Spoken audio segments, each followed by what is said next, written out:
है। इस क्वेश्चन में क्या लिखा हुआ कि mod of vector a cross vector b equal to √3 vector a dot vector b, then the value of mod of vector a plus vector b, vector a plus vector b का mod हमें find out करना है। इसका process देखो। सबसे पहले हम find out करेंगे यहाँ पे angle.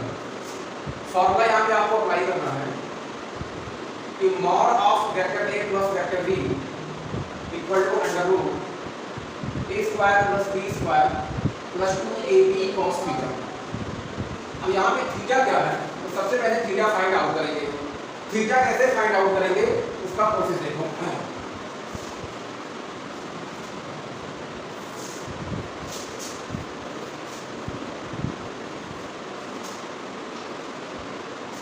given that mod of vector a cross vector b equal to √3 vector a dot vector b, तो मैंने फॉर्मूला को समझाया था कि vector a cross vector b इसका मॉड होता है ab sin थीटा, और vector a dot vector b का जो मॉड होता है वो होता है ab cos थीटा। तो यहाँ पे जो दिया गया है ये मॉड में ही है, मॉड में ही लेना है, ठीक है, मॉड में ही लेना।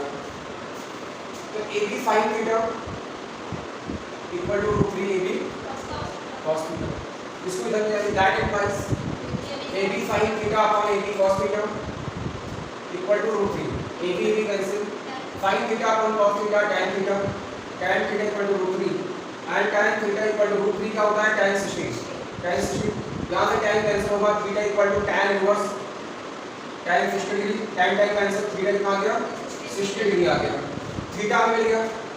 अब to find the value of mod of vector a plus vector b, यहाँ थीटा की वैल्यू हम पुट कर देंगे। बात समझ आ रही है?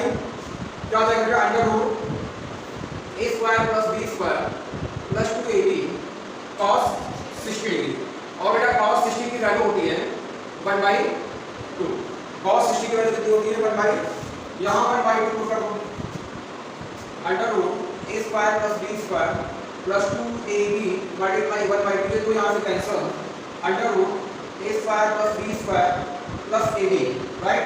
अब ये अंडर रूट का मतलब क्या होता है, अंडर रूट का मतलब होता है पावर 1/2, पावर 1/2, अंडर रूट किसी नंबर पे अंडर रूट लगा तो पावर क्या है 1/2, तो ये आपका आ जाएगा a square plus b square और प्लस ab की पावर 1/2।